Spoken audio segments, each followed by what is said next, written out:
أعوذ بالله من الشيطان الرجيم بسم الله الرحمن الرحيم على سرر موضونة متكئين عليها متقابلين. Continues and we stopped at where Allah Azza wa Jalla spoke about the people of the right and spoke about as-sabiqun, those who run and rush to Allah Azza wa Jalla, and that they are a multitude from the first generation, but few from the latter generations. So these righteous people, the people of the right, they will be on Allah Azza wa Jalla, and describes their Jannah, describes for us so that we can have shawq and desire towards this place. Allah Azza wa Jalla says, ala sururin mawduna, they will be on at leisure therein upon settees richly encrusted with gold and gems. Surur are reclining sofas. You can recline on them or you can lay on them. Mawduna, mawdun means perhaps a better word than encrusted, which is usually would be embroidered. So mawdun would mean when that bed is woven from threads of gold and silver, and it doesn't lack any comfortability either though. So sometimes something may look very appealing to sit on or lay down on, but it's not very comfortable. But the surur, these reclining sofas which the people of Jannah will be on, they will be very appealing to the eye, very beautiful, but at the same time they will also be very, very comfortable. In one of the TAFSEER it mentions also that many of the blessings that are mentioned here are first mentioned in the tongues of the people of the desert. Why? Because the people of the Arabian Peninsula are the people of the desert. The ability to recline on something is not the luxury of every person that lives in a khaymah and lives in a tent. Right? This is why you have the jilsa of the A'rab, the way that the Bedouins would sit in which they would tie their hands around their legs, because it was the nearest thing they could get to feeling like they're reclining on something. You can't put your back to the wall of a tent, right? So reclining and comfortability, these are very beautiful things. Now, these are things for us to look forward to also. And if we're not looking forward to them, then we should feel a little scared. And I'll mention why after. مُتَّكِئِينَ عَلَيْهَا مُتَقَابِلِينَ, they recline on them facing one another in joy. The difference between the people of Jannah and the people of Taqwa versus the people of hell and the people of Fujur.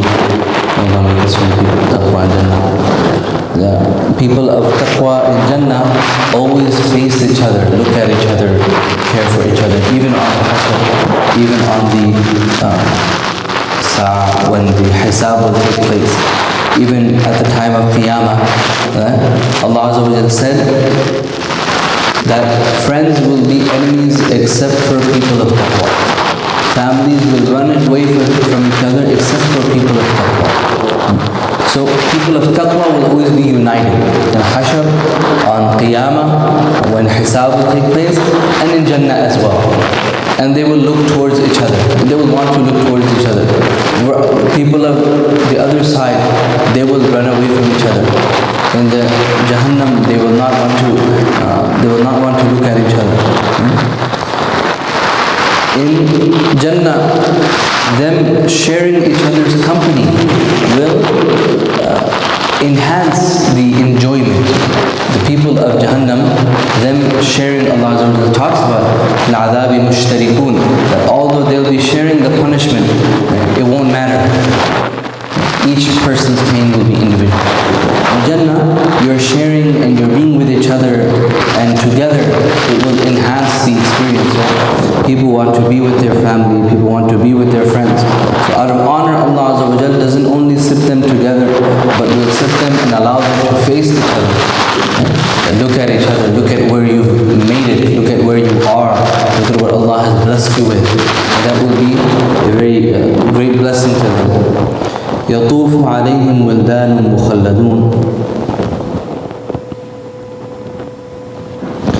Going around serving them are immortal youths.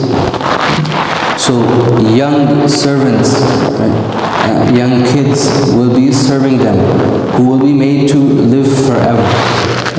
And what's the beauty of this? Many of the things of Jannah we can connect with in this life. Youth and young kids specifically, young kids, they bring a lot of joy to a person's soul. You want to have them around, right? Little kids in the household, they bring a lot of happiness in the household. An entire household changes when a child enters the house, when the child enters the family. And automatically a person may have whatever stress, whatever thing going on in their life, but when they carry a baby, when they spend a time with a child, you really feel good. So it's that, it'll be a renewal of that feeling. For example, I teach kids here every day, 2 hours a day, and although you get tired of it, and you love it, and you enjoy it as well, and you teach them, and they're learning, and they smile, and they enjoy it, right? So Allah Azza wa Jal has made that blessing for you and I as well in Jannah. You want kids around you, right? Children around you, and so those children will be around you, and they will never grow up. The greatest fear that the parents have, they see their kids growing up and they cry, because it's like there's a part of them, a part of them that's leaving, right? So these children will be around them, give joy to their eyes, give joy to their heart, and they will remain young, and they will live forever. بِأَكْوَابٍ وَأَبَارِيقٍ. This also should teach us of the blessing of children. Because if Allah is giving you something in Jannah, right, that means it's something very great. So if you have something similar to that thing in this life, because we know that there's similarities. So when you have that similar thing of this life, then you should think of that. بِأَكْوَابٍ وَأَبَارِيقٍ. They will be serving with chalices. بِأَكْوَابٍ وَأَبَارِيقٍ. With big cups, and abariq with big serving jugs. وَكَأْسٍ مِّن مَّعِينٍ. And a cup from a flowing spring of wine. A cup from a Ma'in is a flowing river. The flowing rivers of Jannah are very interesting as well, in which the scholars mentioned. Liquids generally flow between a pathway. So there'll be two kind of walls, and there'll be the bed, right, the river bed, whatever, and then it flows. But the rivers of Jannah will be flowing automatically without being inside of any sort of in the ground or anything. They'll be flowing above the ground. They'll be flowing. وَكَأْسٍ مِّن مَّعِينٍ لَا يُصَدَّعُونَ عَنْهَا وَلَا يُنزِفُونَ. From it they suffer neither headache nor intoxication. This is the pure wine of Jannah, which Allah Azza wa Jal has promised. Everything in Jannah is promised for the people who sacrifice, who struggle in this life, and stay away from prohibited things in this life. لَا يُصَدَّعُونَ عَنْهَا. They will not have any sort of headache from it, nor intoxication. وَلَا يُنزِفُونَ. So nazafa, it actually means to, before intoxication, it actually means to take all the water out of the well. So the way, when a person takes all of the water out of the well, alcohol takes all of the intelligence, the hikmah, outside, out of the mind. This is what alcohol does. So it will not have this effect. It will not have this effect on the people of Jannah. Rather, the people of Jannah will only, when they drink this wine, they will only increase in the praise of Allah and in the love of Allah. وَفَاكِهَةٍ مِّمَّا يَتَخَيَّرُونَ.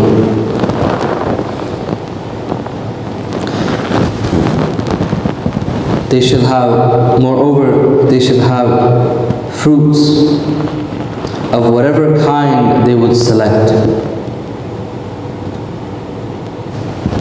The fruits will be described more after as well. But Jannah is a place of fruit. Why so? Because the word Fatiha in Arabic is very unique. Tafakkuh, which means actually to enjoy. So fawakih versus thimar, there's a difference. Some of the Lughawiyyun, scholars of Lugha mention that fawakih are those fruits that people eat out of mere enjoyment. So a person wouldn't eat them for the sake of hunger. And that's sometimes in Lughawi, they're used in place of each other. It's not necessary that this difference is always understood. But Jannah is a place of fruit. Fruit is the most enjoyable, right? Not necessarily when you're hungry, or not necessarily when you're full either, but when you're normal and you just want to enjoy the food, right? You're not bloated, you're not full, you just want to enjoy the Jannah is a place of fruit. Why? Because it's a place of enjoyment. It's a place of enjoyment.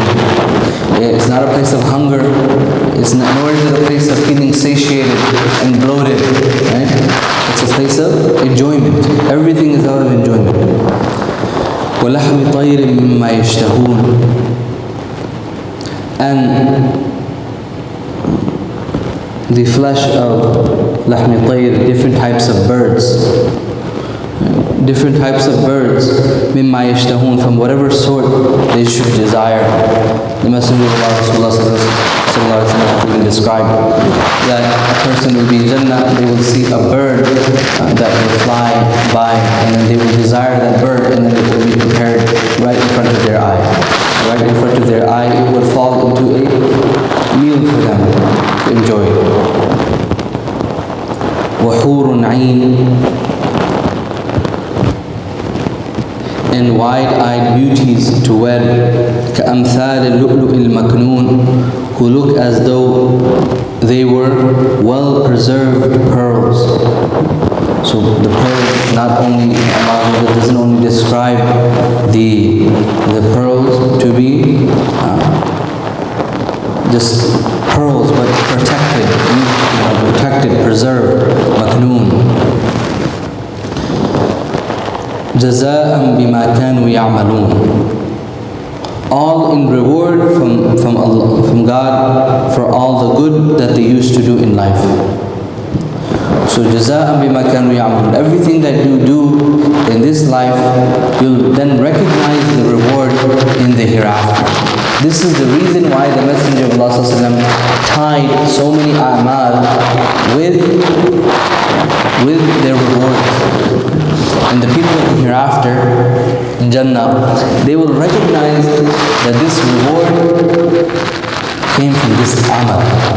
And that is what's going to allow them to enjoy it even more. When you recognize that this blessing is coming from a place of effort, something you did, you remember it, I did this, or this happened, and this is the reward of this.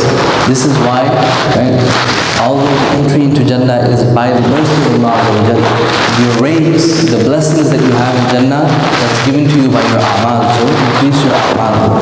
So we should increase our amal. The Messenger of Allah, for example, said that you will see Allah like you see the full moon.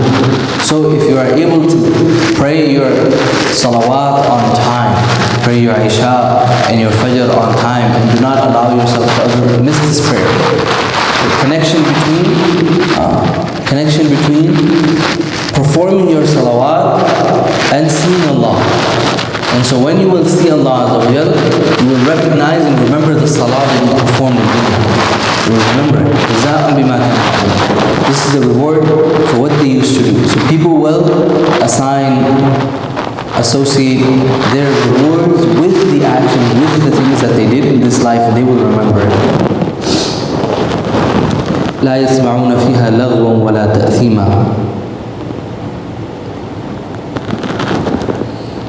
They shall not hear therein, they shall not hear in Jannah vile talk, nor sinful speech. They will not hear any irrelevant speech. Laghu is all forms of irrelevant, of no value. No value in any sort of speech. Ta'theem is a more harmful type of speech. إِلَّا قِيلًا سَلَامًا سَلَامًا. but only the saying of the salutation, peace and more peace. Now, this is something as one of the Mufassirun, the scholars mentions, that this is something if a person practices, even in this life, they'll give peace. If a person stays away from love, which is irrelevant speech, and stays away from hurting people's feelings, saying wrong things to people, then their world, you can see your world turn into a Jannah in front of you. You can see the positivity. Right? So if you stay positive with each other, say positive things. Salam and salam are positive things which raise a person's positivity. If you do this in this life, you'll see it transform your life. Right? If you want to be people of Jannah, be people of Jannah in this world. Be people of Jannah in this world. People of Jannah also only remember Allah, worship Allah, praise Allah, right? They do not take part in irrelevant acts. They do not take part in harmful acts, right? So those are the people of Jannah. وَأَصْحَابُ الْيَمِينِ مَا أَصْحَابُ الْيَمِينِ. And as for the companions of the right, how blessed shall it be then for the companions of the right.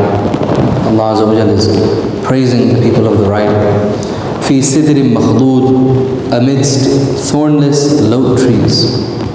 Sidr is the lote tree. Makhdud, it means when its thorns have been taken off. And in the place of every thorn will be a fruit. The Sahaba comes in narration, they used to say that we haven't benefited from anything like we've benefited from the A'rab, the Bedouins, when they would ask Rasulullah questions. So one of the Bedouins came to Rasulullah and he said, Ya Rasulullah, you said there will be no harmful things in Jannah. The Sidr is a very harmful tree. It has thorns. So the Rasul said, read Sidrim Makhdud. Makhdud, what does Makhdud mean? That its thorns have been taken off. And in place of every thorn is a fruit. And each fruit, when a person will taste it, the Rasul said, it will have سَبْعِينَ لَوْنًا مِنَ الطَّعَامِ. It will have 70 different flavors. Every single time they taste it, it will have a different flavor. وَطَلْحٍ مَنْضُودٍ, and trees of clustered bananas. So talh is clustered fruit. Talh is clustered fruit. So when you see fruits in clusters, it's very enjoyable. You see abundance, right? And you see a cluster of fruit. It means there's a lot of fruit. And it's just the image of it, a cluster of fruit. It's very beautiful. Whenever you look at clusters of fruit hanging from a tree, it's actually very beautiful, and your eye enjoys it. وَظِلٍّ مَمْدُودٍ, and shade far spreading. Shade far spreading. And the shade of Jannah is very interesting. Why? Because there's no sun in Jannah. So where does the shade come from? So some of the scholars say the shade of the Arsh of Allah Ta'ala. Some of the other scholars say that as it comes in hadith that Rasulullah said that the trees of Jannah, a person will travel in it, in the shade of that tree for 100 years and they will not escape its shade.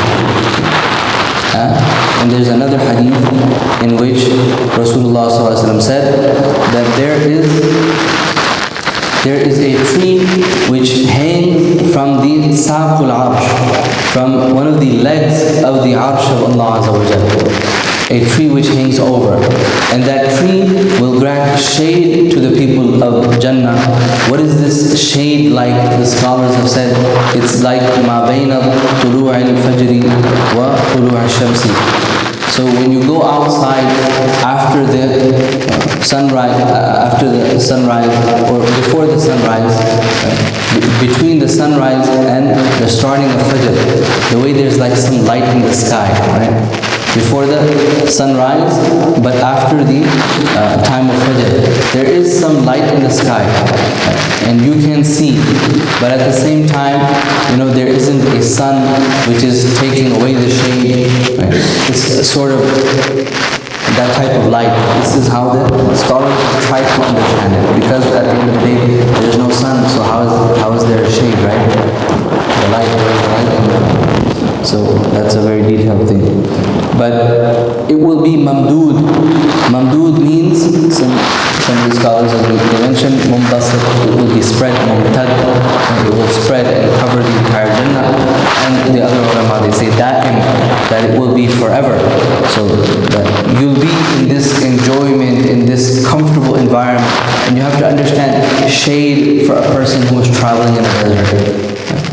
Shade for a person, as Biqai rahimahullah says, most of these blessings that are mentioned here are mentioned in the tongue of a person who lives in a hot area.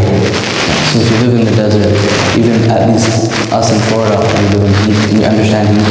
So when you go under shade, you enjoy, it's good. وَمَاءٍ مَسْكُوبٍ, and water ever flowing, وَفَاكِهَةٍ كَثِيرًا, and fruit plenty, fruit in abundance, لَا مَقْطُوعَةٍ وَلَا مَمْنُوعَةٍ, nor neither failing nor forbidden. So these fruits are not cut off from the branches, they're not cut, they don't have any faults in them. وَلَا مَمْنُوعَةٍ, nor is it difficult for a person, the fruit's too high, you can't get to it. As it comes in the hadith as well, the branches will lower themselves. The branches will lower themselves to a person, and the person will pick the fruit themselves. وَفُرُشٍ مَرْفُوعَةٍ, an elevated furnishing.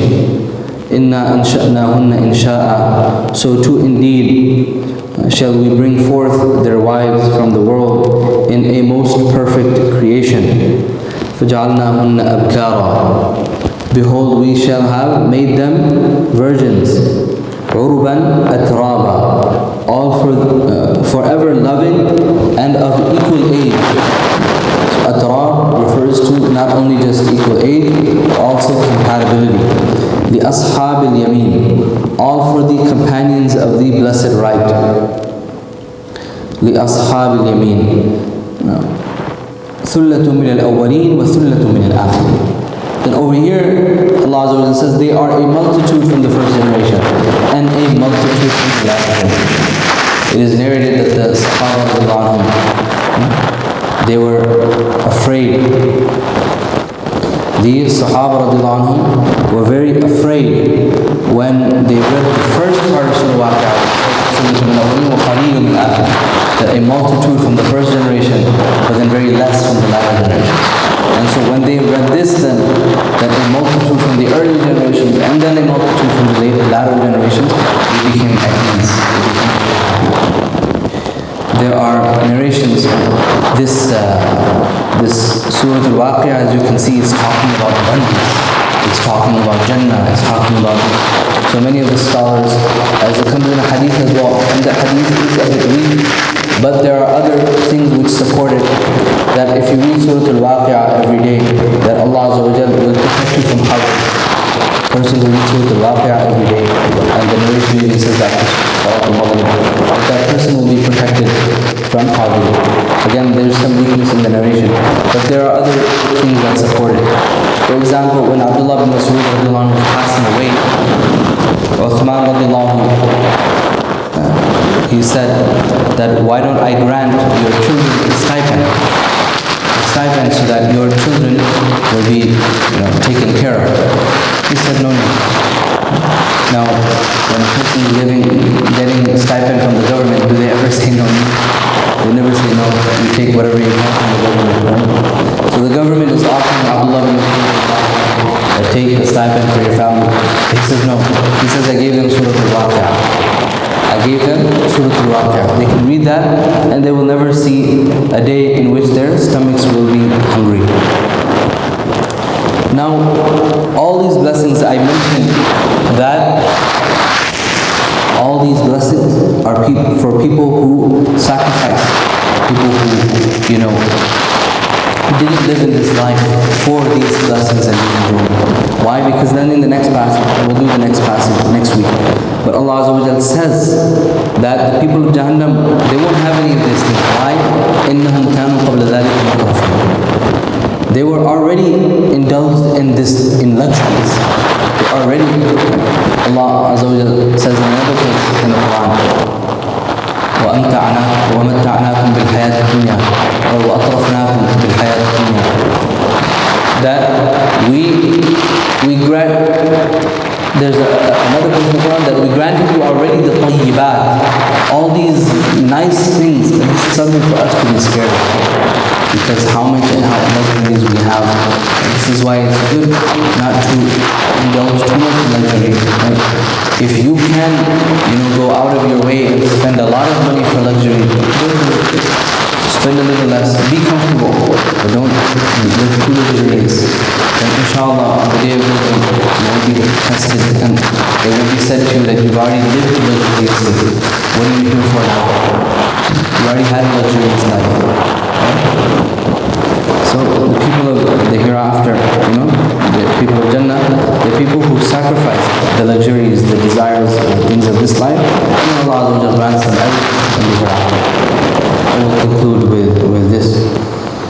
Allah grant us understanding of this ayat, the ability to bring it in our lives. May He forgive us for any shortcomings in our understanding of His perfect word.